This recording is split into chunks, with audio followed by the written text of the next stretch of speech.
जीव क्या है, माया क्या है।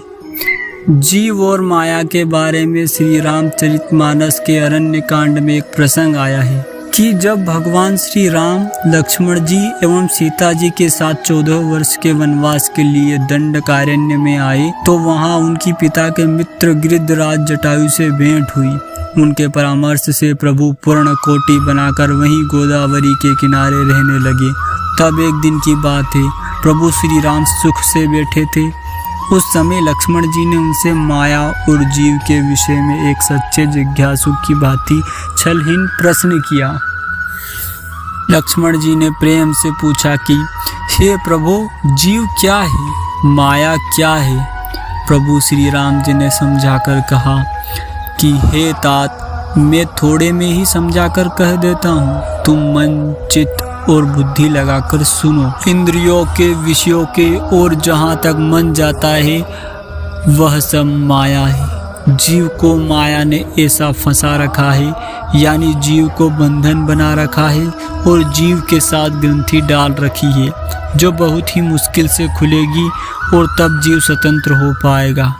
इस बंधन की वजह से जीव जन्म मरण से छुटकारा नहीं पाता।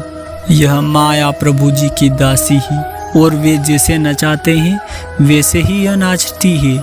माया को जिसने पकड़ लिया है या माया ने जिसे पकड़ लिया है उसे न वह व्यक्ति जीव छोड़ पाता है, न ही माया ही उसे छोड़ पाती है।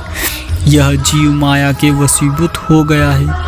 जैसे बंदर घड़े में चना देखकर उसे लेने के लिए उसमें अपना हाथ डाल देता है और मुट्ठी भर लेता है, पर जब वह मुट्ठी बाहर निकालना चाहता है तो वह मुट्ठी नहीं निकलती, क्योंकि वह मुट्ठी घड़े में फंस गई है, यानी वह चने की माया में फंस गया है। जीव जो कि ईश्वर का अंश है, उसके विषय में श्री रामचरितमानस में आया है कि ईश्वर अंश जीव अविनाशी, चेतन अमल सहज सुख राशि। गीता में श्री भगवान के मुखारविंद से कहा है, ममेवांशो जीव लोके जीव भूतः सनातन।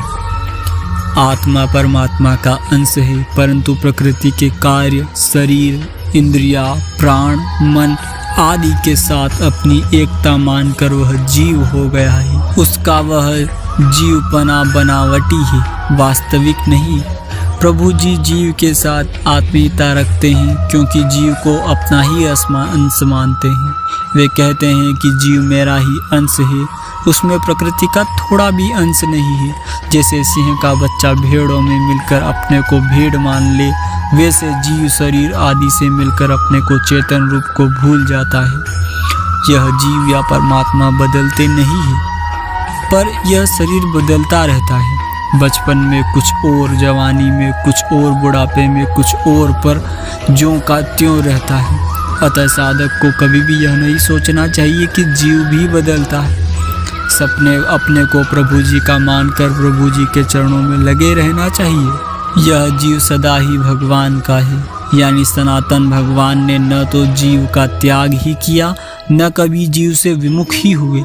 जीव कहीं भी क्यों न हो, नरक में अथवा स्वर्ग में, मनुष्य योनि में अथवा पशु योनि में, प्रभु जी उसे अपना ही अंश मानते हैं। मनुष्य चाहे किसी भी स्थितियों में क्यों न हो, भगवान उसे वहाँ स्थिर नहीं रहने देते, उसे अपनी ओर खींचते ही रहते हैं, क्योंकि मनुष्य जीव ईश्वर का अंश है और अंततः अंश अनंत में विलीन हो जाएगा। जीव जितना ही नाशवान पदार्थों को महत्व देता है उतना ही वह पतन की तरफ जाता है, और जितना ही अविनाशी प्रभु को महत्व देता है वह उतना ही ऊंचा उठता है, क्योंकि जीव प्रभु जी का अंश है।